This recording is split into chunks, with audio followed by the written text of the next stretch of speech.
రెప్పపాటే ప్రమాదం. ఆ ప్రమాదాలు కూడా జరగకోకుండా దేవుడు మిమ్మల్ని భద్రం చేయాలంటే మీరు దేవుణ్ణి వెతకాలి, దేవుణ్ణి బతిమాలుకోవాలి. దేవుని సన్నిధులు విధేయత చూపించినప్పుడు దేవుడు ఏం చేస్తాడో తెలుసా? ఇంకా చూడండి, నీవు పవిత్రుడు అయి యథార్థవంతుడు అయి ఉండాలి. ఏమై ఉండాలి? దేవుడిని ఆస్వాదించాలంటే పవిత్రంగా ఉండాలి. పవిత్రంగా ఉండాలి. ఎలా పడితే అలాగే రాకూడదు.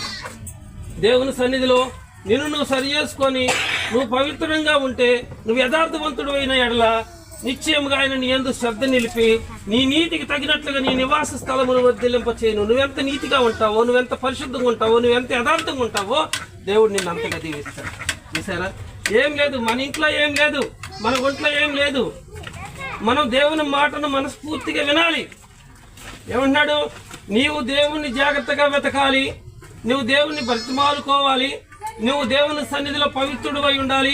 నువ్వు యథార్థంగా నడుచుకుంటే దేవుడు నీ యందు శ్రద్ధ నిలిపి నీ నీతికి తగినట్లుగా నీ నివాస స్థలమును దేవుడు వర్ధిల్లింపచేస్తాడు. హల్లెలూయా. దేవుడు మాట ఉంటే నీ కుటుంబానికి దీవెన వచ్చిందంట.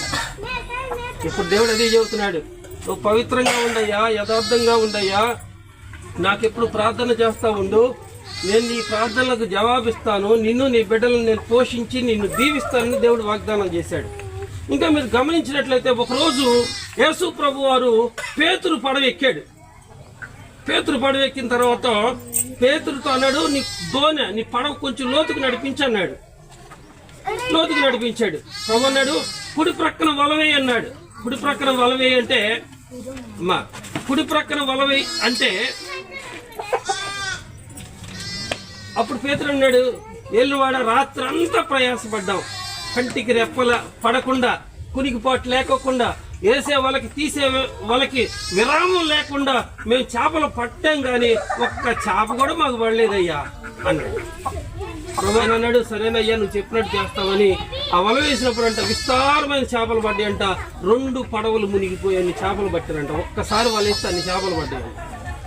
వారి జీవితంలో అన్ని చేపలు ఎప్పుడు చూడలేదంట. ఎప్పుడైతే దేవుని యొక్క మాటను జాగ్రత్తగా మీరు వింటారో, దేవుడు చెప్పినట్లుగా నడుచుకుంటారో, అప్పుడు పేతురు దోణెను దేవుడు చేపలతో నింపినట్లుగా మీ గృహాన్ని కూడా ధనధాన్యములతో, ఆయుష ఆరోగ్యాలతో, క్షేమస్థితిని దేవుడు మీకు దయచేస్తాడు. హల్లెలూయా. క్షేమస్థితిని దేవుడు దయచేస్తాడు. ఇందాకేమన్నాడు? నువ్వు దేవుణ్ణి వెతకాలి, పోగొట్టుకున్న బంగారం డబ్బులు ఎదిగినట్లుగా దేవుణ్ణి వెతకాలి, బ్రతిమాలుకోవాలి, పవిత్రుడిగా ఉండాలి, యథార్థంగా ఉండాలి. అప్పుడు దేవుడు నీ నీతికి తగినట్లుగా నీ నివాస స్థలాన్ని వర్ధిల్లింపచేస్తాడు. అనుకుంటాడు దేవుడు,